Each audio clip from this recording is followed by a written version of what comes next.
नारायणं नमस्कृतं नरं चैव नरोत्तमं देवीं सरस्वतीं व्यासं ततो जयमुदीरयेत्। व्यासाय विष्णुरूपाय व्यासरूपाय विष्णवे नमो वै ब्रह्मदेवाय वसिष्ठाय नमो नमः। गुरुर्ब्रह्मा गुरुर्विष्णु गुरुर्देवो महेश्वरः गुरुर्साक्षात् परब्रह्म तस्मै श्रीगुरवे नमः। भक्तिभक्तभगवन्त गुरु चतुर्नामपपुये किनके पगवंदन किए नाशै विघ्ननेक। बोलिए श्री भागवत भगवान की जय, श्री वेद व्यास जी महाराज की जय, सद्गुरुदेव भगवान की जय।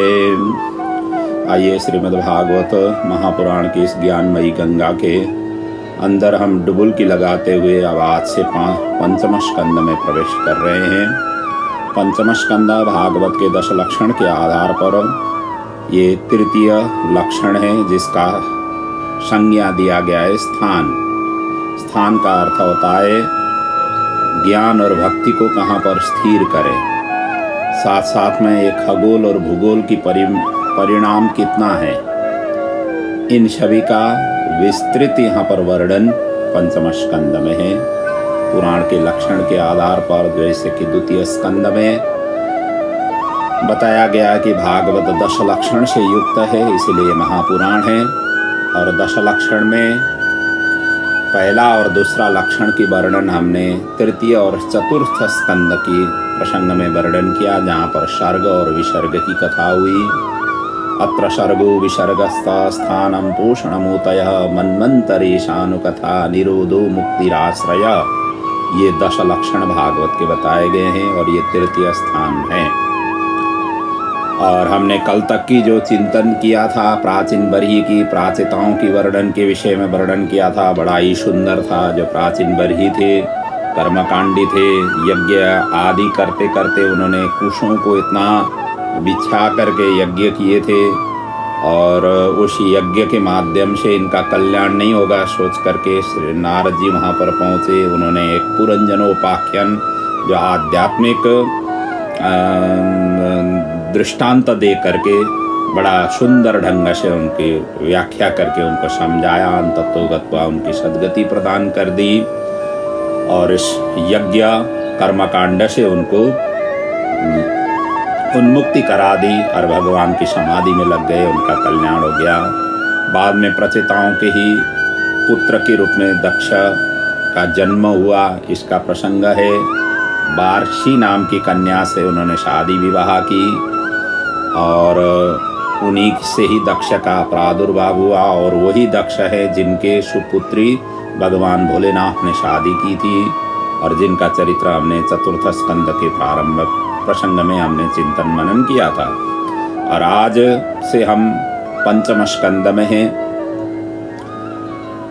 श्रीमद् भागवत की कथा 7 दिन से में अवश्य ही मुक्ति प्रदान करने वाली ये ग्रंथ है, जिसमें अधिकारी वक्ता हो और श्रोता भी सावधानी पूर्वक इस कथा का श्रवण करें, क्योंकि श्रवण करने के पश्चात चिंतन और मनन भी करना जरूरी है, और उसको व्यवहार में उतारना। चिंतन मनन का अर्थ ये है कि हम व्यवहारिक बन जाएं। कथा तो हम बहुत सुनते हैं, बड़े बड़े संत महंत पहुँचे हुए व्यक्तियों की हम कथा श्रवण करते हैं, लेकिन हम चिंतन मनन और व्यवहार में उतारते नहीं हैं। यही है सबसे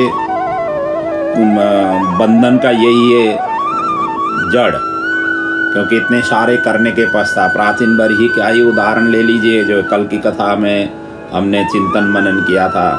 इतने बड़े बड़े उन्होंने यज्ञ किए, ये यज्ञ भी हमारे मोक्ष के लिए साधक नहीं है, ये बाधक ही है, ऐसा उन्होंने यहाँ पर इस प्रसंग में प्रस्तुत किया हुआ है। इसलिए ये सत्कार्य सभी साधक हैं, लेकिन ये मुक्ति के द्वार खोलेंगे ये कोई भरोसा नहीं है। इसलिए तो कहा गया है ते तुम भुक्त्वा स्वर्गलोकम विशालम क्षीणे पुण्य मर्त्यलोके वसंति ही। ये सभी सत्कार्य से स्वर्ग आदि लोक जाने को मिलेगा, ये डेफिनेटली, क्योंकि नरक आदि जाना नहीं पड़ेगा, स्वर्ग आदि लोकों में जाना मिलेगा। लेकिन वहाँ जाने के पश्चात हमारा वहाँ से फिर सद्गति ये हो जाए, ये कोई भरोसा नहीं है। पुण्य क्षय होने के पश्चात फिर इस धराधाम में हमें आना पड़ता है। इसलिए यही सब वो मतलब अंतिम छोर नहीं है, अंतिम लक्ष्य नहीं है, और उस हिसाब से नहीं चलना चाहिए। यही शिक्षा और प्रेरणा उस प्राचीन बरही की कथा से हमें और उसके माध्यम से पुरंजनोपाख्यान से हमें समझाया गया है। इसलिए अधिकारी वक्ता भी होना चाहिए, श्रोता भी सावधानी पूर्वक श्रवण करना चाहिए। संसार से वैराग्य होते हुए परमात्मा में चित्त लग जाए, इस तरीके की साधना में अपने लगना चाहिए। सारा संसार क्या है, सब अस्थाई है, और इनका हम भी अस्थाई हैं। यहाँ पर कोई भी स्थाई नहीं है, स्थाई तो प्रभु ही है, क्योंकि वहीं से हम निकले हैं, वहीं जा कर के हमें विलय होना है। इस भावना से हमें जीवन में हर कार्य को आगे बढ़ना चाहिए।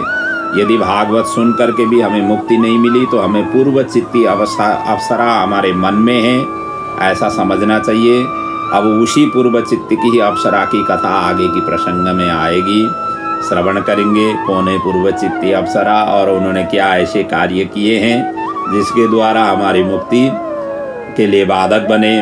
पूर्व जन्म का विषय वासना मन में रहना ही पूर्व चित्ती है, क्योंकि जन्म जन्मांतर हम यहाँ जन्म ले रहे हैं। पुनरपि जन्म पुनरपि मरणम पुनरपि मात्रे जठरम परणम, जैसे शंकराचार्य जी ने कहा हुआ है, ऐसे ही है हमारी भी गति।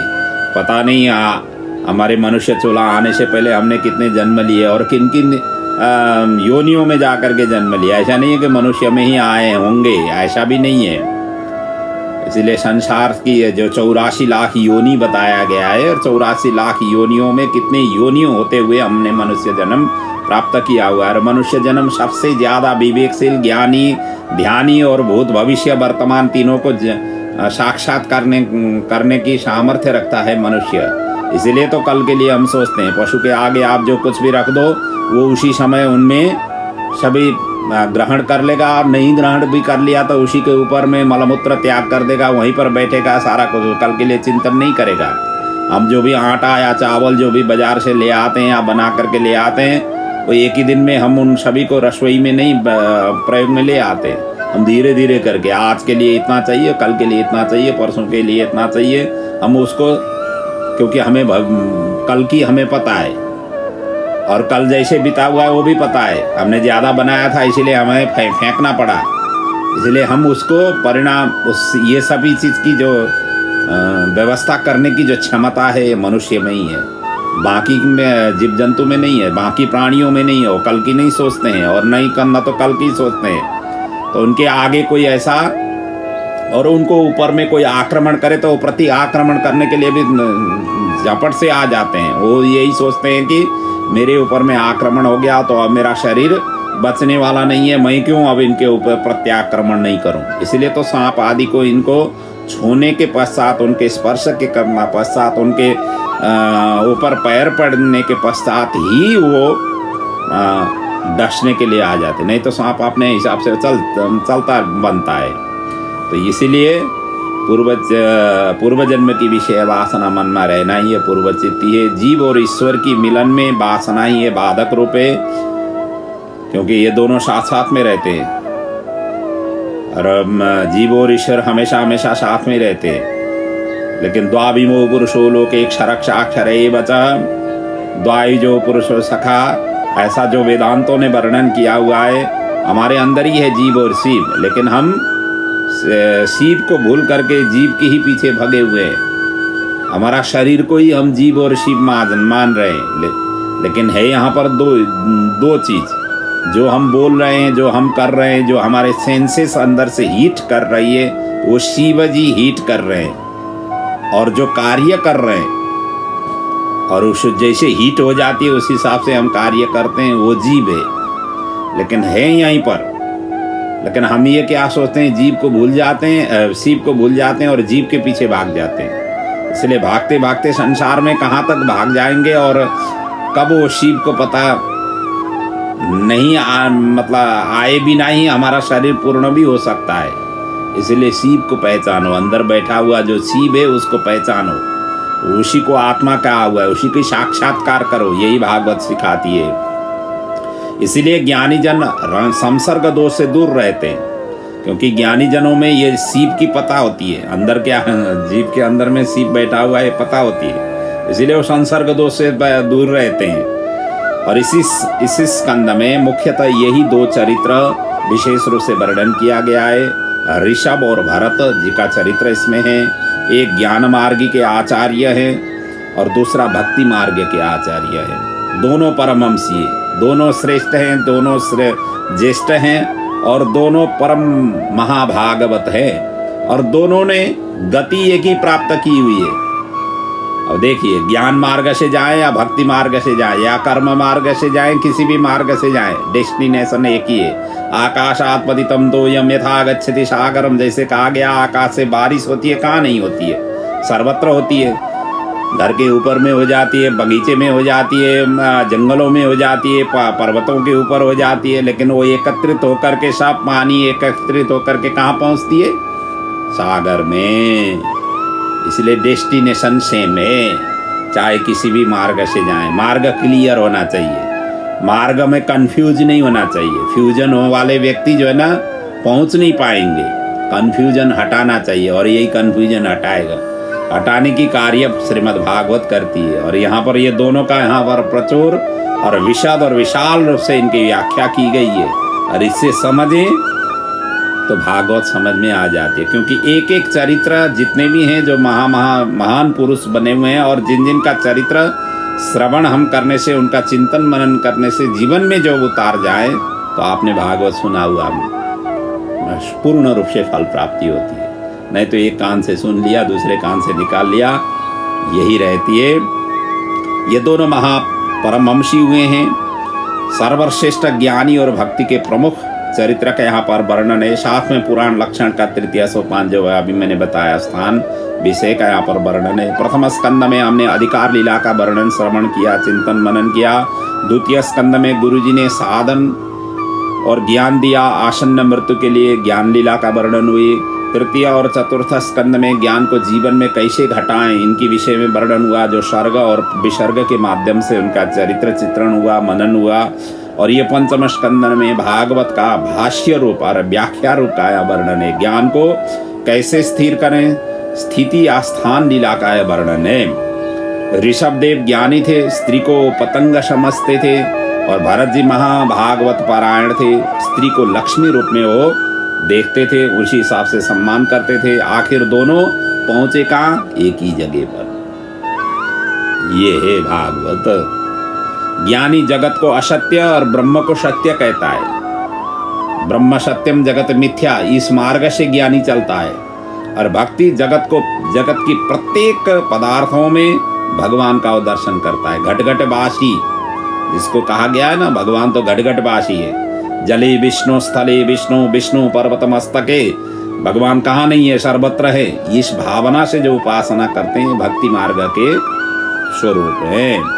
और ये दोनों के बीच का अंतर यही है।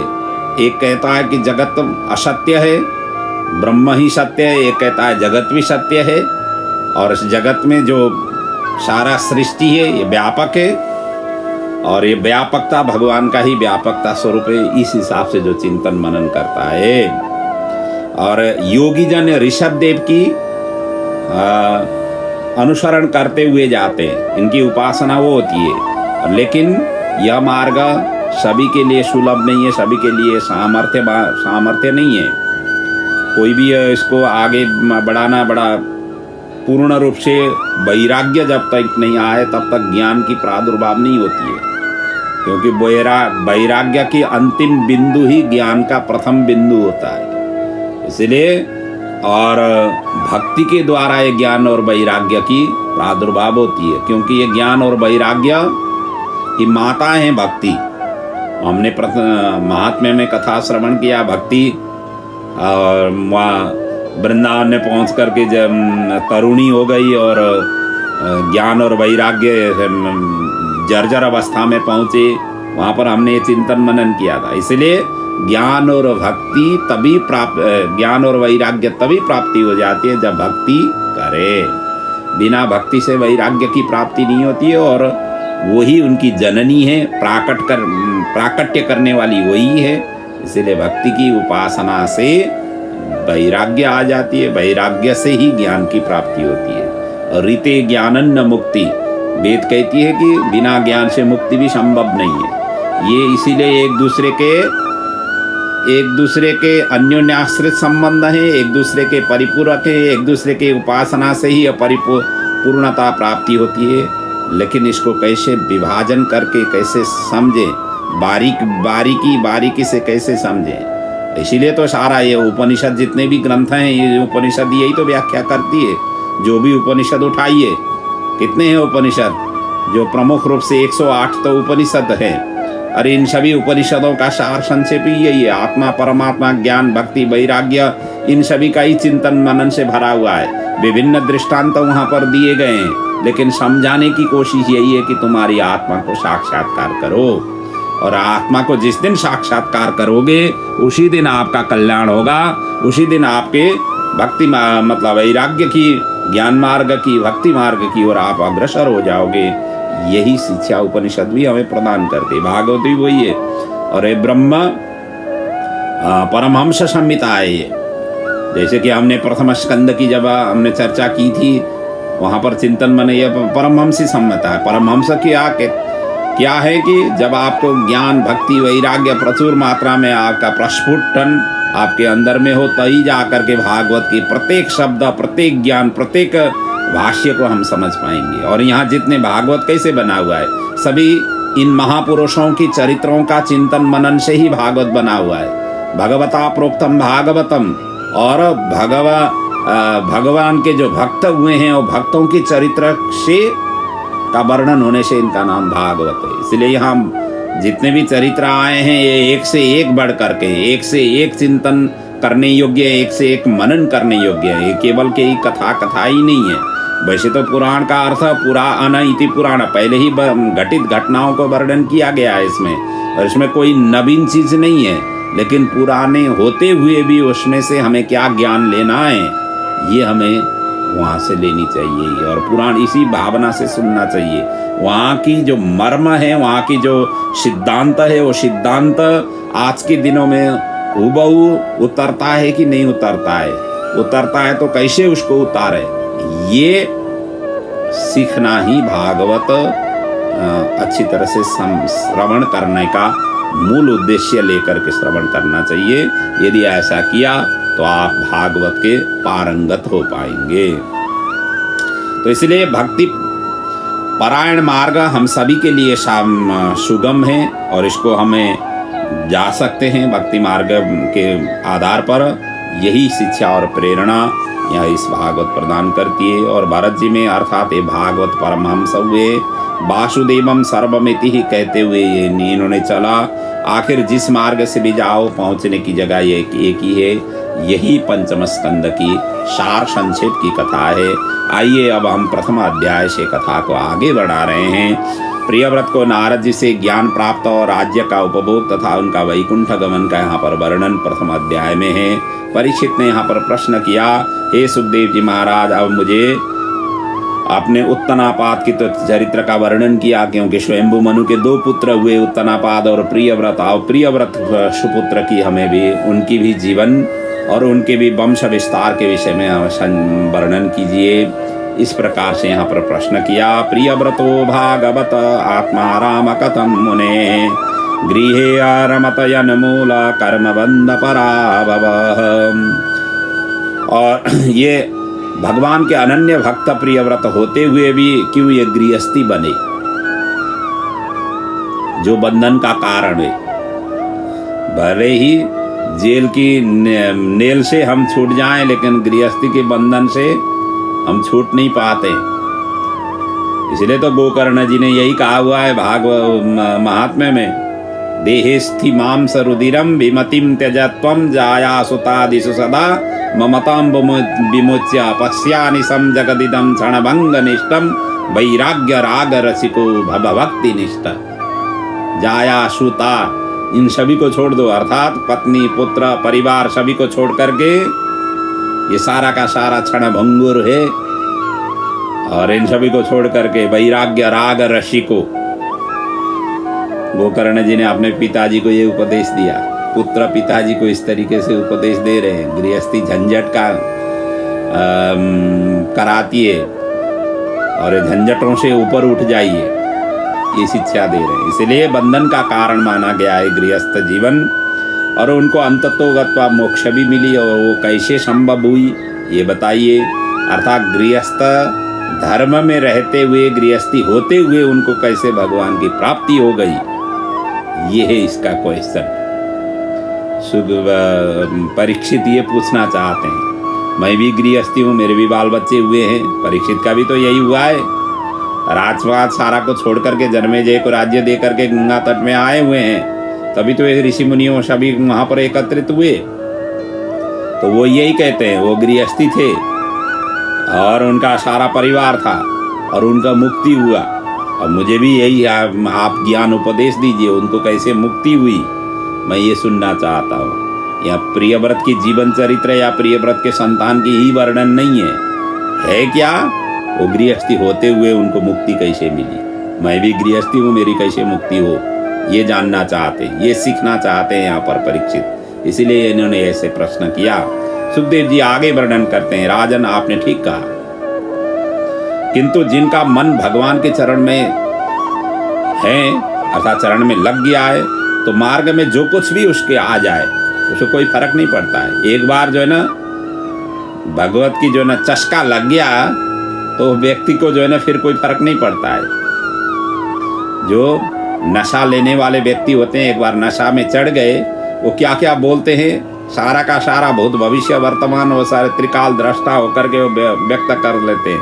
उनके पास में कोई फर्क नहीं पड़ता है, कौन बात रखनी है, कौन बात व्यक्त करनी है, उनको कोई फर्क नहीं पड़ता है। इसलिए ऐसे ही हुए हैं, उनको भगवान के ऊपर में उनका चस्का लग गया, तो फिर जो है ना उनको फिर कोई फर्क नहीं पड़ा। राजा जनक भी तो यही हुए। राजा जनक क्या थे? राजा ही तो थे। राजा होते हुए सारा देश को संचालन करना, प्रजाओं को संचालन करना, भरण पोषण करना, सब कुछ करना, एक जो है ना अधिकारी होने के पश्चात कितनी सारी जिम्मेदारी हो जाती है। इतने होते हुए भी वो क्यों विदेह बने? विदेह कैसे बने? उन्होंने यही सोचा कि ये जो है ना मुझे प्रभु ने ये ड्यूटी दिया हुआ है, मैं ड्यूटी निभा रहा हूँ, सारा कार्य प्रभु ही कर रहे हैं। ये भावना से उन्होंने अपने राजकाज चलाया, और यही होना चाहिए।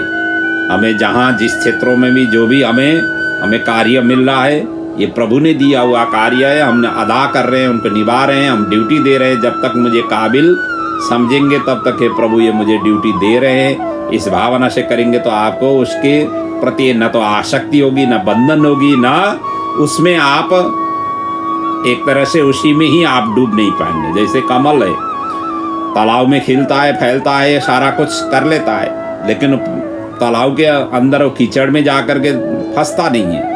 ऐसे ही ये संसार है, जितने भी जो कार्य है हमें मिल रहा है, कर रहे हैं, ये एक तालाब में हम बैठ करके कार्य कर रहे हैं, कमल की तरह बैठ करके कार्य कर रहे हैं। भगवान ने ये दिया हुआ ड्यूटी हम अदा कर रहे हैं, लेकिन ये मैं इसमें नहीं फंसूं। जैसे कमल पानी के अंदर नहीं डूबता है, उसी प्रकार हमें उसमें बंधन में, वासनाओं में, आसक्ति में नहीं होना चाहिए। यही भागवत सिखाती है, और ये प्रियव्रत ने यही किया, यही बता रहे हैं आगे। बाणं मुक्तो भगवता उत्तम श्लोकस्य श्रीमच्चरणारविन्दमकरन्दरसः आवेशितः चेतसो भागवतः परमहंस दयितां कथां किंचित अंतराय विहितां स्वां शिवतमां पदवीं न प्रायेण हिन्वन्ति। घर भक्ति के लिए बाधा है, क्योंकि गृहस्थी शत्रु मित्र चोर सेठ सभी के ऊपर समभाव रख नहीं सकता है, इसीलिए बाधक है। जिन्होंने इस सभी के प्रति पंडिता समदर्शिना सुनिश्चैव स्वपाकेचः पंडिता समदर्शिना, जिनकी भाव यहाँ इस उच्च कोटि की पहुंच गई है, फिर वो जहां भी रहे, चाहे घर में हो, चाहे आश्रम में हो, चाहे गंगा जी के तट हो, चाहे हिमालय की शिखर हो, कहीं भी बसें, कहीं भी रहें, कहीं भी उपासना करें, उनको सभी तरफ एक ही एक दिखाई देता है। इसलिए गृहस्थी को क्या करना चाहिए? शठम प्रति साठ्यमेव समाचरेत। एक नीतिकारों ने ये बताया हुआ है, कहा हुआ है यदि मूर्ख है तो मूर्ख के ऊपर मूर्ख की ही व्यवहार करो, आप भी खुद ही मूर्ख बन जाओ। एक ज्ञानी है तो ज्ञानी के ऊपर ज्ञानी ही बन जाओ। छठम प्रति साठ्यम वेव समाचरेत, ये नीति रखनी पड़ती है, करनी पड़ती है। यदि कोई मूर्ख है उनके आगे आप ज्ञान की प्रचुर उड़ेल दें तो उनको कुछ समझ में नहीं आएगा। आपको भी मूर्ख की तरह उनके साथ में चलना पड़ेगा। एक भेड़ है, दूसरे भेड़ जैसे भेड़ की तरह भेड़ की लगती है उसी हिसाब से करनी पड़ती है। ये क्योंकि संसार में रहे हुए हैं, संसार में हर तरह की मोड़ आ जाए, हर तरह की के साथ में फेस करना पड़ता है। हर व्यक्ति को अलग अलग फेस करते हुए आगे बढ़ना पड़ता है। लेकिन ज्ञानी व्यक्ति उन सभी की जहाँ जैसे फेस करना है उसी हिसाब का बन जाता है। तभी जा करके संसार में वो वासना रहित होकर के आगे निकल सकता है। श्री कृष्ण की गृहस्थी भगवान के उसमें ऐसा नहीं है, जीवों में ही ये भिन्नता है। भगवान श्री कृष्ण के जीवन में ऐसा नहीं था, वो सम था। दुर्योधन और अर्जुन सहायता के लिए आए, शत्रु मित्रों को संतुष्ट उन्होंने किया। दुर्योधन की नारायणी अक्षौणी सेना उन्होंने प्रदान की, अर्जुन के प्रति खुद अपने आप ही मैं ही सहायता करूंगा, इस हिसाब से वो सहायता देने पहुंचे, उनके सारथी बन गए। तो परमार्थ में तो अभेद बुद्धि है ही है, लेकिन व्यवहार में ये भेद बुद्धि रखनी पड़ती है। और भेद बुद्धि रखते हुए भी हमें उनमें आसक्ति मोह नहीं होना चाहिए। बस इसका हमें सदा ध्यान रहे। घर में रसोई जब बनती है, नौकर चाकरों के लिए अलग अनाज की प्रयोग नहीं ले आनी चाहिए, सभी के लिए समान होनी चाहिए। कई व्यक्ति ऐसे विभेद करते हैं और भेद दृष्टि जिनके अंदर में हो जाती है वो व्यक्ति आगे बढ़ नहीं पाता है। पंक्ति भेद करना शास्त्रों ने निषेध किया हुआ है, और पंक्ति भेद करने वाले व्यक्ति कभी उनका कल्याण नहीं होता है। उनको लगता होगा हमने अच्छा किया हुआ, लेकिन वो अच्छा नहीं होता है, वो सीधा का सीधा वो पंक्ति भेद जो है ना शास्त्र ने निषेध किया हुआ है, ये करना नहीं चाहिए। तो वही भेद बुद्धि ही काम क्रोध लोभ उत्पत्ति का कारक है। जहाँ भेद बुद्धि निकलती है यही काम क्रोध लोभ मोह मद मात्सर्य जो 6 रिपु बताए गए हैं, 6 रिपु के कारक हैं। इसलिए घर में भक्ति करना थोड़ा सा कठिन है, क्योंकि ये सभी तरफ हमारी बुद्धि को बंटवारा करनी पड़ती है। कहीं काम, कहीं क्रोध, कहीं लोभ, कहीं मोह, कहीं मात्सर्य, सभी तरह हमारी इस बुद्धि को यूज में ले आना पड़ता है। इसलिए घर थोड़ा भक्ति के लिए बाधक माना गया है। बाधक होते हुए भी हमें साधक कैसे बननी है ये भी बारंबार चिंतन करें। वन में भी बाधा होता ही है। यदि ये आसक्ति आपके पास में है, ये 6 शत्रु, तो वन में भी जाए तो वासना भी साथ साथ में जाएगी। क्योंकि जहाँ जहाँ हम जाएंगे वहाँ वहाँ यत्र यत्र गच्छति तत्र तत्र अनुगच्छति है, तो वहाँ वहाँ वो उसके पीछा छोड़ेगा नहीं। इसीलिए तो भरत जी वन में जाकर भी गृहस्थी ही बने। वासना क्योंकि इनके पास में साथ में था, वहाँ जाकर के भी वासना उनके अंदर से पल गया, बढ़ गया। और वन में गए थे बड़े एकदम तपस्वी होने के लिए, साधना करने के लिए गए थे, भगवत प्राप्ति के लिए गए थे। सारा राजकाज जो है ना, सारा जिम्मेदारी अपने पुत्रों को तो प्रदान करके गए थे। हुआ क्या? परिणाम क्या हुआ? बने गृहस्थी। इसीलिए वन साधक नहीं है, वन भी बाधा ही है यदि ये वासना साथ में गया तो।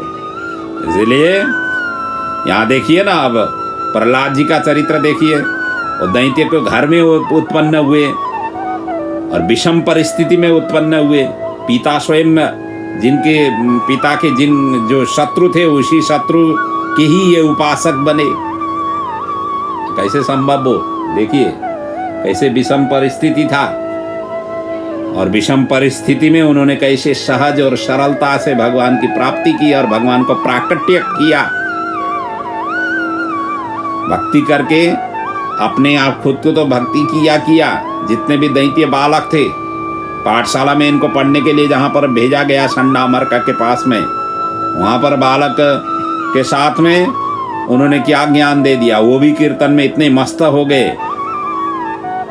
वो अपना ही नहीं, जो जैसा है वो वैसा ही रंग बिखरता है। लेकिन वो पहचान करना व्यक्ति का काम होता है।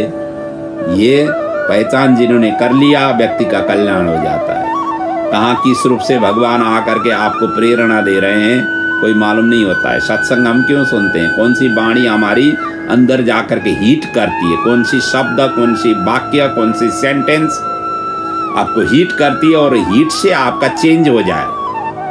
सत्संग में यही तो होती है, हीट किया हुआ चीजों से चेंज हो जाती है। और जिस दिन चेंज हो गया, परिवर्तन हो गया, तो आपका सत्संग का फल मिल गया। इसलिए सारा का सारा स्टोरी सुनने की कोई जरूरत ही नहीं है। एक बार आपको हीट हो गया, आपको एक बार पता चल गया, बस लगना ही बाकी रह जाता है। उसके बाद में तो बस लगो। हम लगते नहीं है, ज्ञानी तो सभी हैं, चाहे पुस्तक पढ़ करके हो, चाहे सत्संग सुन करके हो, चाहे ऐसे व्यवहार में देख करके हो। हमारे पास में ज्ञान प्रचुर है, वैसे भी हम पढ़े लिखे हैं, सभी ज्ञानी हैं, सभी ध्यानी हैं, सभी जपी हैं, सभी तपी हैं, लेकिन हम लगते नहीं हैं, बस लगते नहीं है। सुना हमने बहुत कुछ है, हमें कौन कौन सी ग्रंथ में क्या क्या लिखा हुआ है वो भी हमें मालूम है, क्या करने से कैसे हमें फल प्राप्ति ये भी हमें मालूम है, लेकिन हम करते नहीं है, लगते नहीं है। और करने वाला दिन कब आ जाता है ये हमें पता नहीं है, लगने वाला दिन कब आने वाला है वो हमें पता नहीं है। यही मुसीबत की जड़ी है। इसलिए स्त्री पुत्र ये दोष नहीं है, लेकिन उचित संसर्ग करो उनके साथ में। स्त्री पुत्र ये दोष के कारण नहीं है, गृहस्थ दोष के कारण नहीं है, और उसकी उचित ही संसर्ग करो जितना इनकी जरूरत होती है। जितना हमें साधना के लिए बाधक नहीं होते हैं वहां तक उनको करो। एक कुत्ता आ जाता है अपने चौखट में, उनको रोटी दे करके विदाई करो, ये हमारा कर्तव्य है। लेकिन कुत्ते को घर में रख करके उनका भरण पोषण, पालन पोषण करते हुए यहाँ तक भी ठीक है। जब उसको अपने वाहन के साथ में उनको सैर कराने निकल जाते हैं और अपने बेड के साथ में ही उनको सुला लेते हैं, जिधर भी हो, मतलब घर के जो है ना रसोई घर से लेकर बेडरूम तक सर्वत्र जाने के लिए हम जब उनको अधिकार दे देते हैं, ये हमारी क्षेत्राधिकार से बाहर की बात है। हमारा उसका इसलिए जो है ना एक जीव जंतु को हमें भरण करना है, पोषण करना है, उनको सब चीज करना है, लेकिन उनको इतना ओवरलैप करने नहीं दें जो उसके अधिकार से बाहर का चीजें। जैसे शुअर है, शुअर कीचड़ में ही वो आनंद महसूस करता है। उसको जो है ना एकदम हमारी जैसे जो सुंदर बेड उनको प्रदान करें जिसमें एकदम मुलायम होती है ना, मुलायम टाइप की जो है ना बेड हो, ऐसे बेडों में ला करके शुअर को सुलाएं, उसको उसमें आनंद नहीं आएगा। आनंद उसको तो जहाँ पर कीचड़ है, जहाँ दुर्गंधी है, जहाँ सब चीज दुर्गंधी फैला हुआ है, वहीं उसके लिए वो मुलायम बेड हो जाती है और उसी में वो आनंद कर लेता है। इसलिए प्रभु ने सभी जीव जंतुओं को जितने भी बनाया गया है उनके अपने अपने क्षेत्र, अपने अपने क्राइटेरिया दे करके उनको भेजा हुआ है, और उसी क्राइटेरिया के अंदर ही वो सुख और आनंद प्राप्त कर लेते हैं। जैसे सुख है वो पिजड़े में जब हम रखते हैं उसको वो आनंद फीलिंग नहीं होती है, वो जंगल में ही आनंद मस्त रहता है। इसलिए किसी का क्षेत्राधिकार हनन नहीं करना चाहिए, उसकी क्षेत्राधिकार तक हमें जाना चाहिए। आज मनुष्य ने जिस प्रकार से जल थल नभ में हमने क्षेत्राधिकार, सभी के अन्य प्राणियों का हमने अधिकार हनन कर लिया, इसलिए महामारी की हम सभी को सामना करना पड़ रहा है। इसलिए अपने आप ही खुद सचेत हो जाओ, परिवार सचेत हो जाएंगे, परिवार सचेत हो जाओगे, समाज सचेत हो जाएगा, समाज सचेत हो जाएगा, राष्ट्र अपने आप ही सचेत हो जाएगा, राष्ट्र सचेत हो जाएगा, दूसरे राष्ट्र, पूरा विश्व ब्रह्मांड ही सचेत हो जाएगा। इसलिए सचेत होना जरूरी है। कहाँ कितने अपने क्षेत्राधिकार है उससे आगे नहीं बढ़े, यही शिक्षा और प्रेरणा हमें भागवत प्रदान करती है। भागवत सबके लिए है, गृह त्यागी हो और गृहस्थी दोनों के लिए है। मानव जीवन का लक्ष्य क्या है, यही हमें बार बार चिंतन करना चाहिए, यही मनन करना चाहिए। हमारी जीवन की लक्ष्य क्या है? 2-4 प्रॉपर्टी उठा लेना है, 2-4 फैक्ट्री आदि बनानी है, 2-4 कंपनी के मालिक बन करके रहना है, 2-4 ये तो जो है ना अर्थोपार्जन करनी है। और ये अर्थोपार्जन करने के बाद में हमें स्थायी तो होनी नहीं है, यहाँ पर सभी अस्थाई के अस्थाई है। तो इसीलिए ये ही लक्ष्य नहीं है। लक्ष्य क्या है? परमात्मा की प्राप्ति। यदि आप गंभीर रूप से प्रश्न करेंगे हमारी जीवन की लक्ष्य क्या है, हमारी जीवन की क्या उद्देश्य है, इस जीवन की क्या उद्देश्य है, ये बार बार क्वेश्चन करेंगे, इस क्वेश्चन का आंसर प्रभु की प्राप्ति ही आपको अंततोगत्वा मिलेगा। इसलिए प्रभु प्राप्ति की साधना में आज से ही लग जाइए। अब विलंब नहीं करिए, समय बहुत व्यतीत हो गया है। अब जो है ना अभी भी विलंब करेंगे तो कब करेंगे? अभी नहीं करेंगे तो कब करेंगे? यहाँ नहीं करेंगे तो कहाँ करेंगे? इस समय नहीं करेंगे तो कौन सी समय आपके लिए उपयुक्त है, कौन सी समय से शुरू करेंगे? यही 24 घंटे घूमते हुए आते रहेंगे, यही परिक्रमा साइकिल की जो पहिए हैं उसी तरह ये परिभ्रमण करते हुए आ जाएंगे और यही 7 दिन घूमते हुए आ जाएंगे। इसलिए समय का बर्बादी नहीं करो, समय का सदुपयोग करो, दुरुपयोग नहीं करो। नारद जी ने यहाँ पर प्रियव्रत को आत्मा ज्ञान से उनको वैराग्य प्रदान किया और इधर पिता मनु ने राज्य भोग की आग्रह उन्होंने की, परंतु उन्होंने मना किया। फिर वहां पर ब्रह्मा जी आए और ब्रह्मा जी के आग्रह करने पर, समझाने पर अंततोगत्वा उन्होंने राज्य भोग करने के लिए स्वीकार किया। क्योंकि जो जितेंद्रिय है उसे जहां भी सुख हो, जो अजितेंद्रिय है वो सर्वत्र दुखी रहता है। इसलिए तो कहा गया है उसे जंगल में भी काम आदि 6 शत्रुओं का भय बना ही रहता है। इसलिए कहा हुआ है बने पिदोषा प्रभवन्ति रागिणाम गृहेपि पंचेन्द्रिय निग्रह स्तप अकुत्सिते कर्मणिया प्रवर्तते निवृत्त रागस्य गृहं तपोवनम। जो निवृत्त राग हैं उनके लिए गृह ही तपोवन है। कोई तपोवन ढूंढने की जरूरत नहीं है, घर ही तपोवन है। घर में ही रहते हुए इन रागों से ऊपर उठ जाइए। ये राग तो अपने साथ में रहेगा ही। ये 6 प्रकार की राग हैं, काम क्रोध लोभ मोह मद मात्सर्य, ये वासना तो हमारे पास में रहेगी। सप्तम स्कंद में युधिष्ठिर ने, नारद जी ने युधिष्ठिर को यही तो उपदेश दिया हुआ है, इसी भागवत में आएगी। उन्होंने कहा 6 शत्रुओं पर जिसने विजय प्राप्त किया हुआ है वो भागवत का अधिकारी बन जाता है, भागवत क्षेत्र का वो अधिकारी बन जाता है, भगवत प्राप्ति का वो अधिकारी बन जाता है। यही 6 शत्रु ही हमें बंधन कारक हैं, उस प्राप्ति के लिए बाधक हैं, और यही पर्दा बन करके हमारे सामने में खड़े हुए हैं। और इन्होंने जिन्होंने हटा लिया वो व्यक्ति भगवत प्राप्ति करने के द्वार में पहुंच जाता है। इसलिए यहाँ पर यही कहा हुआ है घर को ही तपोवन बनाओ, घर को ही तपस्थली बनाओ। और घर ने जिन्होंने तपोस्थली तपोवन बनाया हुआ है वो घर नहीं होकर के मंदिर हो जाता है। उसके लिए अपना पहले देह ही मंदिर बनाओ। देह मंदिर बनाओगे तो गेह अपने आप ही मंदिर होगा। देह यदि मंदिर नहीं बन पाया तो गेह कहां से मंदिर होगा। अनंतर नारद जी की अनुमति से प्रियव्रत को भूमंडल का चक्रवर्ती राजा बनाए गए।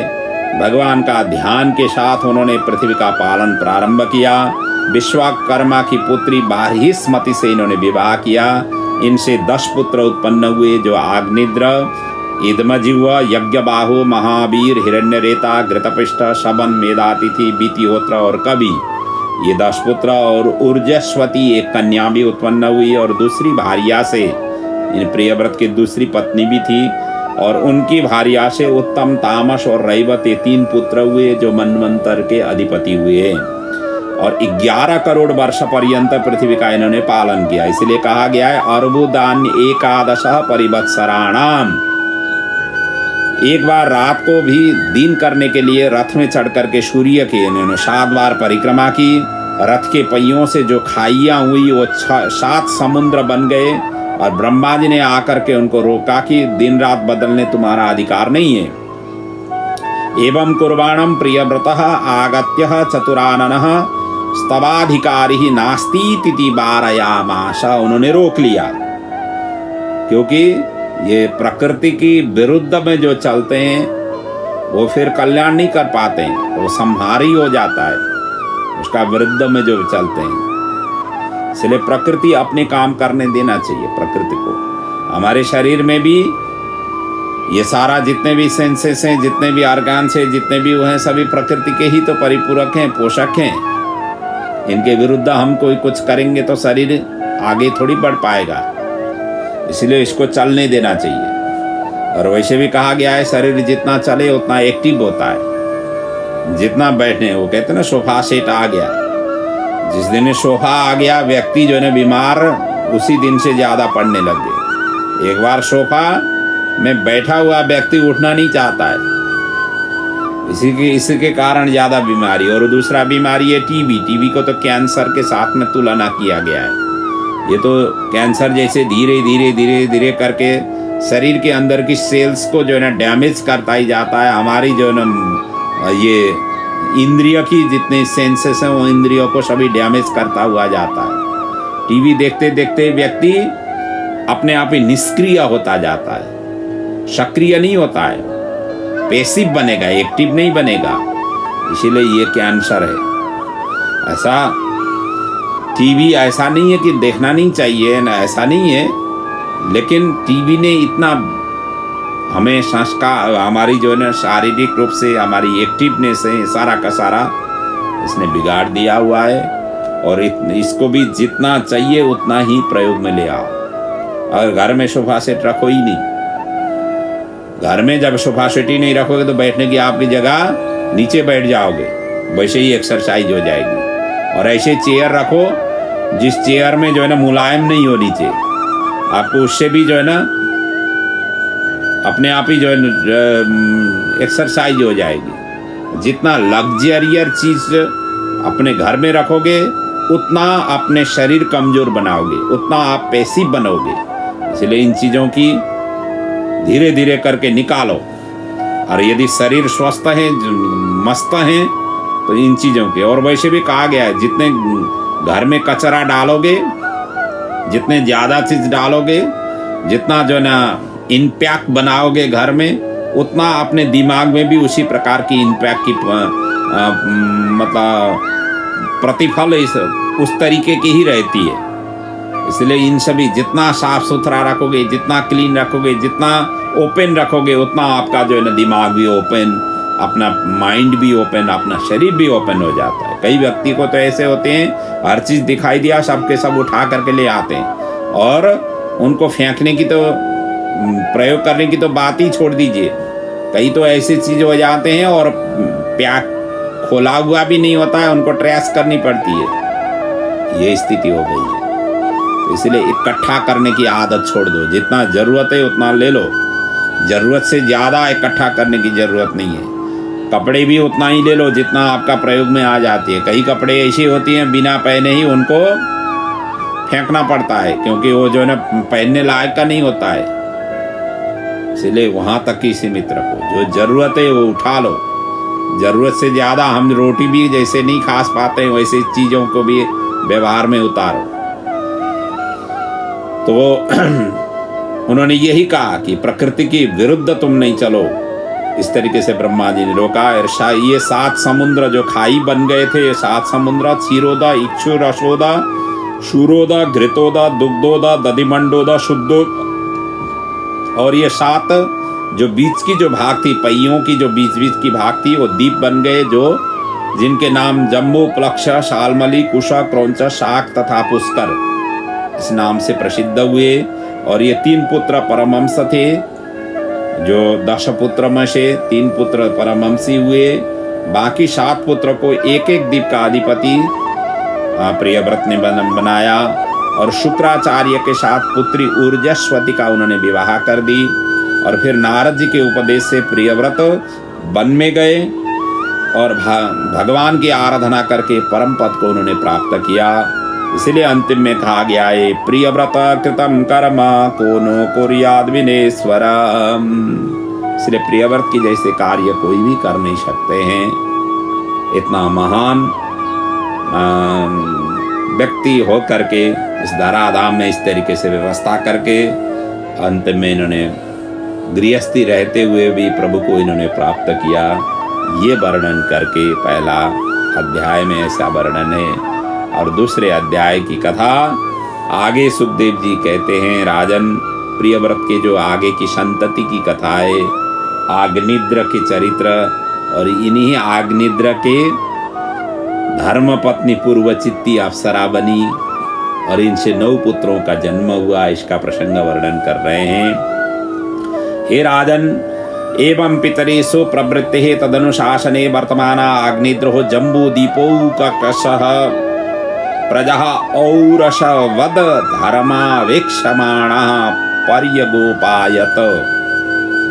प्रियव्रत परलोक जाने के बाद जम्बूद्वीप का राजा आग्निद्र हुए और इनके पुत्र की कामना से मंदराचल पर्वत पर जाकर के तपस्या इन्होंने प्रारंभ की। ब्रह्मा ने जान करके पुत्र प्राप्ति की इच्छा से ये पहुंचे हुए हैं, ये उन्होंने जान करके पूर्वचिति अप्सरा को उन्होंने भेजा। ये पूर्वचिति आकर के अपने अंग प्रत्यंग नाट्य लीला से आग्निद्र को आकर्षण करने लगी। यह ब्रह्मा जी की सभा की गायिका थी। ये पूर्वचिति राजा पूर्वचिति के हाव भाव से और उनकी कटाक्ष दृष्टि से और वस्त्रों की स्खलित वस्त्रों से, इन आदियों से वो अत्यंत काम से मोहित हो गए, जटपट हो गए, पागल हो गए और उनसे कहने लगे, पूछने लगे, का तुम चिकिर सचि चकिम मुनिवर्य शैले मायासी कापि भगवत पर देवताया विज्ये विभर्षि धनुषी सहृदात्मनोर्थे किंबा मृगान मृगयसे विपिने प्रमंतान। यहाँ मुनिवर्य कहा हुआ है पूर्वचित्ती को, मुनियों से भी श्रेष्ठ कहा हुआ है। तुम कौन हो? उन्होंने प्रश्न पूछा। यहाँ किस इच्छा से आई हुई हो? तुम नारायण की माया तो नहीं हो? तुम्हारे भौं की धनुष का काम कर रही है, अर्थात तुम्हारे जो भौएं हैं वो धनुष का काम कर रहे हैं, जो मुझे वेद कर रहे हैं, या मुझे जैसे मृग का शिकार करने के लिए आप आई हुई हो। इस तरीके से उन्होंने अनजान के ऊपर में इस तरीके से प्रश्न किया। हमारे पुराण ग्रंथ ही नहीं, सभी साहित्य ग्रंथ जितने भी ग्रंथ हैं, इस प्रकार की कथा प्रसंग बहुत जगह जगह पर आती है। अप्सरा आकर के उनकी तपस्या भंग किया हुआ ऐसा प्रसंग हमें बार बार जगह जगह पर मिलती है। और अप्सराओं का काम खास तौर से तो इंद्र ही भेजते हैं अप्सराओं को। इंद्र को यही भय रहता है कि मेरी पदवी ये नहीं ले, क्योंकि तपस्या से क्या होगा, प्रचुर तप आर्जन करने के पश्चात व्यक्ति इंद्र पदवी के अधिकारी बन जाता है। और इसकी भी प्रसंग बीच बीच में कई ग्रंथों में ऐसा उल्लेख है ही है। इंद्र की पदवी इंद्र को उन्होंने अपने पदवी छोड़ना पड़ा था। राजा आए, ययाति की ही प्रसंग है, न उसकी ही प्रसंग है। जब उनका प्रसंग आ जाएगा वहीं पर व्याख्या करेंगे।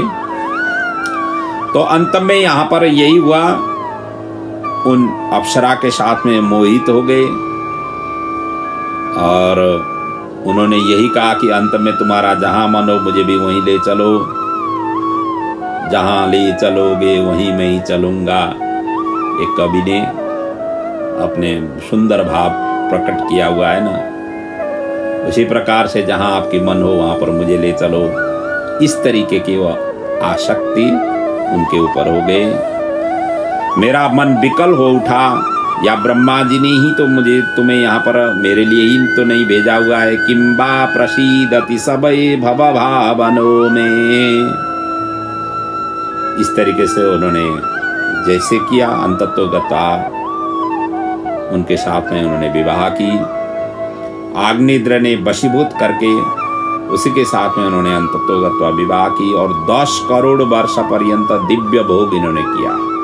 और इसी बीच में इनकी 9 पुत्र उत्पन्न हुए। जो 9 पुत्र थे, ना ज्येष्ठ पुत्र थे नाभि, दूसरे किम पुरुष, हरिवर्ष, इलाव्रत, रम्यक, हिरण्यय, कुरु, भद्राश्व और केतुमाल। इसके बाद पूर्वचिति अप्सरा ब्रह्मा जी के पास वापस गई। राजा ने भी अपने पुत्र को इतना भोग करने के पश्चात पुत्रों को जम्बूद्वीप का इन्होंने 9 खंड किया और बंटवारा कर दिया और 9 भाइयों को प्रदान किया।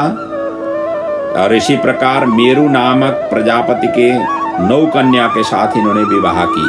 और वो कन्या थी मेरु देवी, प्रतिरूपा, उग्रद्रष्टि, लता, रंबा, श्यामा, नारी, भद्रा, देवती, देवबीती। ये 9 कन्याओं के साथ में 9 पुत्रों का विवाह, शादी विवाह हुआ और 9 भागों में इन्होंने विभक्त कर दिया जम्बूद्वीप को। और वही 9 भाग यही नाम से प्रसिद्ध हुए जो नाम इनके थे। और नाभि का जो नाम था अजनाभ हुआ। अजनाभि जाकर के भारतवर्ष के नाम से प्रसिद्ध हुआ।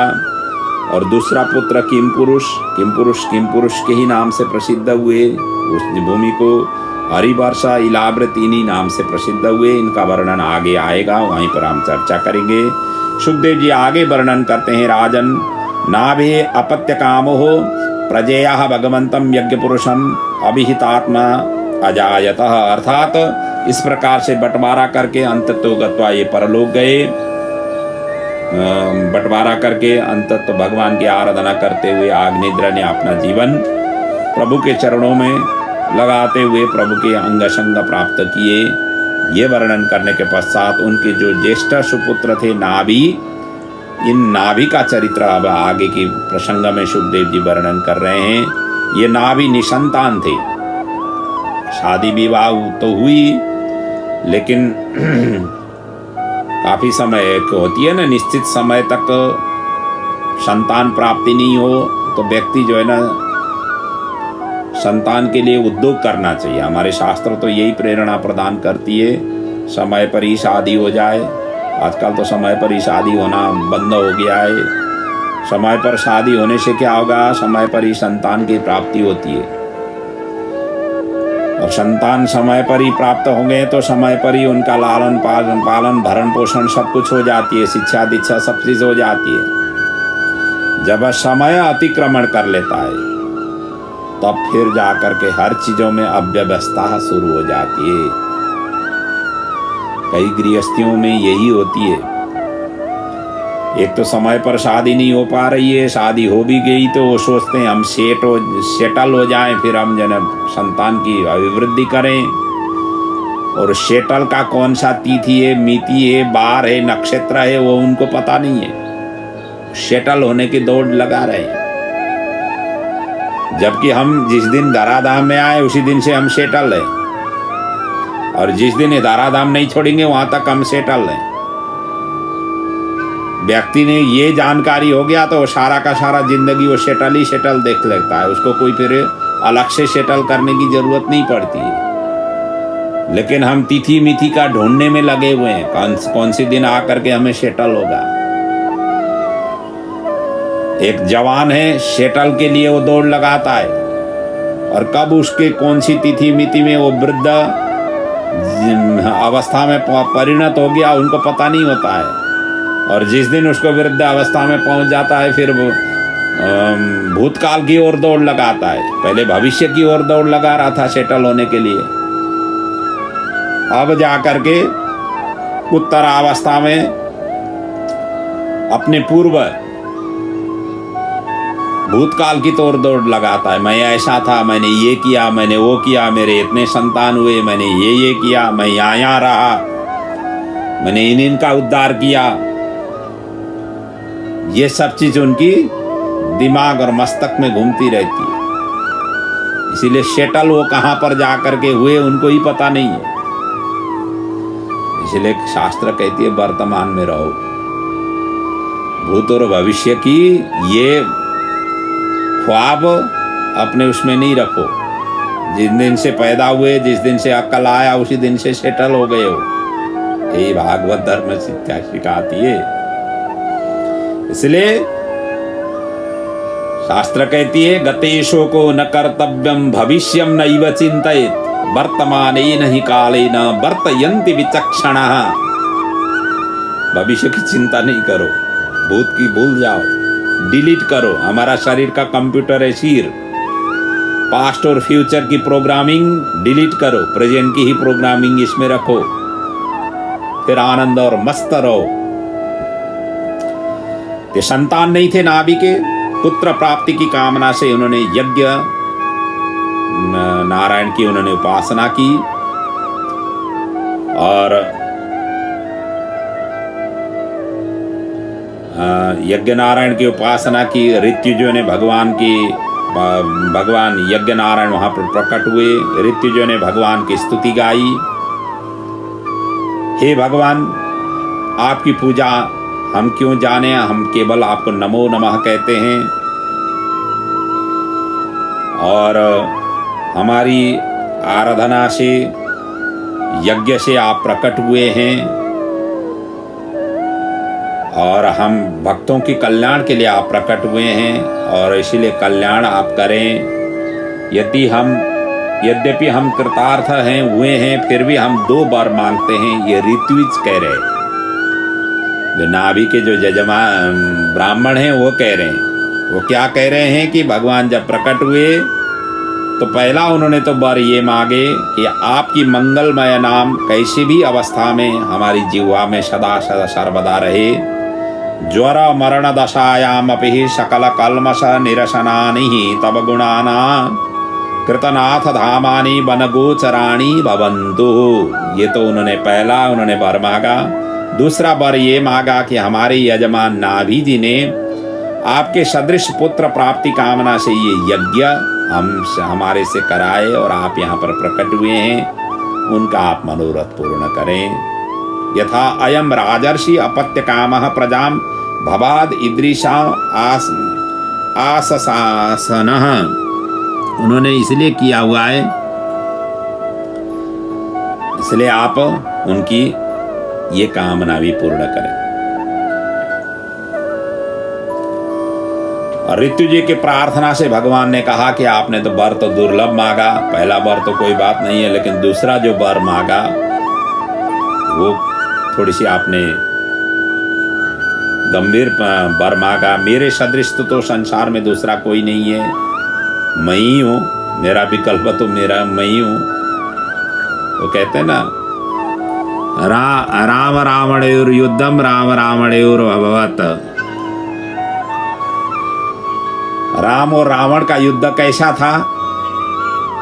एक साहित्य में हम जब विद्यालय में पढ़ते थे तो वहां पर ये प्रसंग आया, मतलब साहित्य दर्पण में ये लिखा हुआ है। तो कहा हुआ है राम और रावण का युद्ध कैसा था, उसकी उपमा किसके साथ में दें? तो उनकी उपमा तो देने लायक का कोई है ही नहीं, इसीलिए उनका उपमा वही उपमा थी, राम रावणयोर युद्धम राम रावणयोर भवत। राम और रावण का युद्ध राम और रावण के जैसा ही था, अर्थात उसके लिए उपमा कोई दूसरा देने के लिए कोई था ही नहीं। इसी प्रकार यहाँ भगवान के सदृश पुत्र प्राप्त हो तो मैं ही हूँ, और मैं से मेरा तो विकल्प है ही नहीं। तो उन्होंने यही बताया, और ब्राह्मणों की याचना भी मुझे मिथ्या नहीं करनी है। इसलिए यहाँ कहते हैं सुखदेव जी, ब्रह्मवादो नमृषः भवितुम अर्हति ममैव हि मखम यद द्विजकु देवकुल्यम, मैं ही अपने अंश से नाभि के पुत्र रूप में अवतरण होऊंगा, कह करके भगवान वहीं पर अंतर्ध्यान हो गए। और यही नाभि थे जिन्होंने जम्बूद्वीप के 9 खंड मध्य अजनाब खंड की राज्य किया। बाद में उसी का नाम उन्होंने भरतखंड रखा। यही नाभि थे। और इस प्रकार नाभि के संतोषतार्थ तथा परमहंस ज्ञानियों के धर्म के प्रकाश के लिए मेरुद्वीप में शुद्ध सत्वमूर्ति भगवान ने ऋषभ देव के रूप में अवतार लिया। शुक्लयात अनुवावतार,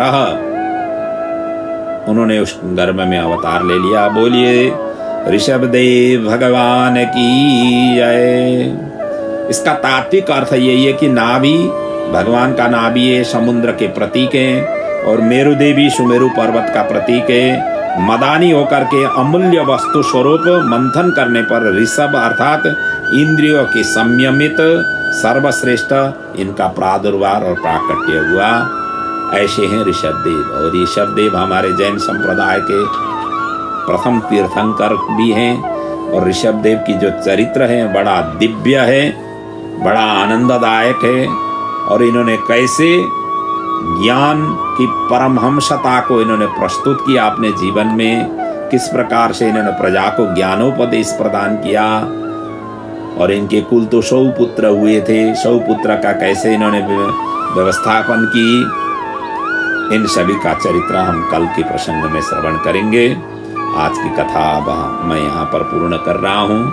प्रभु आपके जीवन में सभी प्रकार से मंगल करें, सुखद जीवन आपका हो, जीवन में खूब तरक्की उन्नति प्रगति करें। जहाँ रहे हुए हैं वहीं अनासक्त होकर के रहें। सारा ड्यूटी प्रभु का है, ऐसा सोचते समझते हुए व्यवहार करें। और घर में लक्ष्मी, यश, कीर्ति, वैभव सभी प्रकार की संपदा आपको भगवान के चरणों से निरंतर प्राप्त हो। भागवत कथा से आपकी ही नहीं आपके संतति और जो बुजुर्ग हैं उन सभी का कल्याण हो। यही प्रभु के चरणों में बार बार विनती के सहित भागवत कथा की आज की कथा आप सभी से अनुमति लेते हुए मैं यहाँ पर पूर्ण कर रहा हूँ। ओम पूर्णमदः पूर्णमिदं पूर्णात् पूर्णमुदच्यते पूर्णस्य पूर्णमादाय पूर्णमेवावशिष्यते। बोले श्री भागवत भगवान की जय। पुराण पुरुषोत्तम भगवान की जय। सद्गुरुदेव महाराज की जय।